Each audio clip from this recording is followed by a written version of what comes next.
지난번 영상에서는 그 비지도 학습이 무엇인지 그리고 비지도 학습의 대표적인 유형 중에 하나인 클러스터링에 대해 살펴보았습니다. 이번에는 비지도 학습에 대한 좀 더 공식적인 정의를 한번 보고서 클러스터링 이외의 다른 유형의 비지도 학습에 대해서 간략히 살펴보도록 하겠습니다. 지도학습에서는 그 데이터의 입력과 출력이 함께 제공되는 반면에 비지도 학습의 경우에는 펜이 안 보여서 죄송합니다. 자, 지도 학습 경우에는 입력 X하고 말하자면 Y가 한꺼번에 제공되는데 비지도 학습의 경우에 unsupervised learning에서는 인풋만 제공되고 출력 레이블이 제공되지 않는 그러한 상황에서 우리가 알고리즘이 해야 할 일은 이 주어진 데이터 안에서의 어떤 스트럭처, 구조를 찾는다고 보시면 됩니다. 그게 어떤 흥미있는 또는 어떤 패턴이거나 이런 거를 하는 건데, 만약에 유사한 데이터 포인트끼리 우리가 그룹을 지으면은 그거를 클러스터링이라고 하는 알고리즘으로 할 수 있는 거죠. 그래서 그 데이터 포인터들의 유사성으로 기준으로 삼아서 우리가 그룹 짓는 거를 클러스터링, 가장 대표적인 비지도 학습의 한 가지 방법 알고리즘이라고 했고요.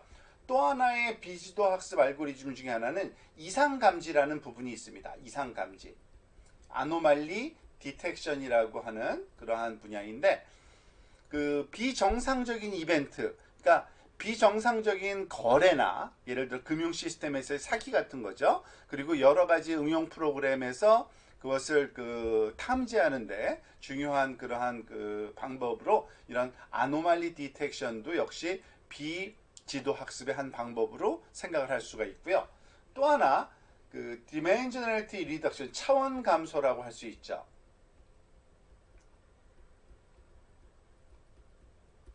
또는 차원 축소라고도 우리가 부르기도 합니다.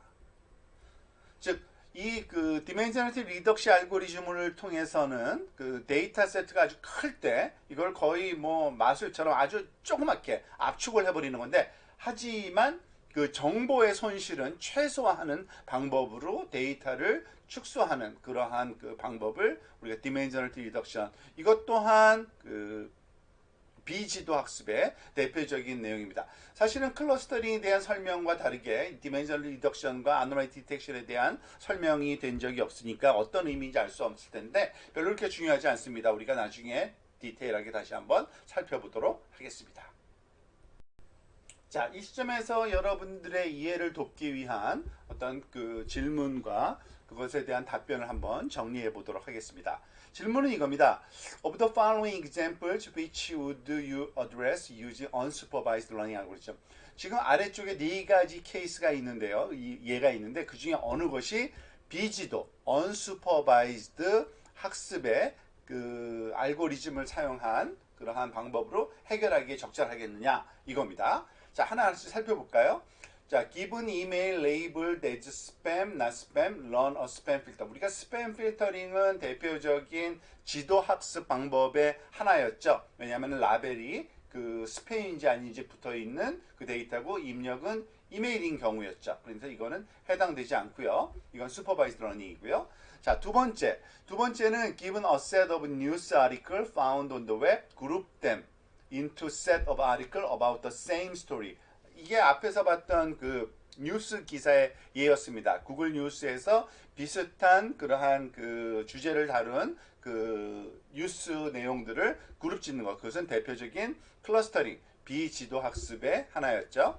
세 번째, given a database of customer data, automatically discover market segment and group customers into different market segment.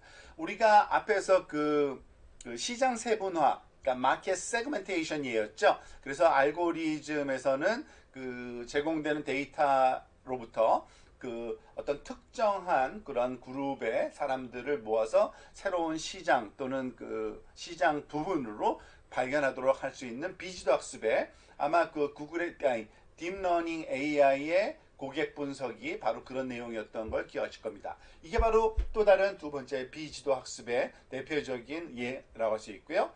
세 번째, given a data set of patient diagnosed as either having diabetes or not, learn to classify new patient as having diabetes or not. 다이아비리는 이게 당뇨병이라는 단어거든요. 그러니까 당뇨병이 있는 그 환자들을 우리가 그 분석을 해가지고서 그 당뇨병이 있는지 없는지 새로운 환자들을 판단하는, 당연히 이거는 앞에서 봤던 그 캔서를 브레스트 캔서 그 디텍션 하는 것과 똑같은 응용이고 병명만 달라진 거죠. 브레스트 캔서에서 다이아비리로. 그래서 이것도 지도 학습, 기존의 그 병명이 알고 있는 환자들의 어떤 그 상태를 가지고서 우리가 새로운 환자가 왔을 때 다이아비디인지 아닌지를 판단하는 이러한 그 응용이기 때문에 얘는 틀린 지도학습, 슈퍼바이즈드 러닝에 해당된다고 보실 수 있습니다.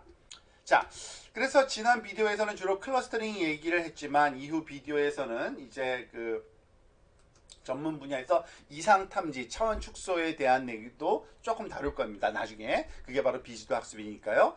그렇지만은 요번 섹션을 마무리하기 전에 그 여러분들이 이 기계 학습을 직접 한번 어떤 식으로 구현해야 되는지 그 구현 방법으로서 주피터 노트 사용법을 한번 그 먼저 배워보고 넘어갈 건데요. 그 내용이 다음 영상의 주제라고 생각을 하시면 되겠습니다.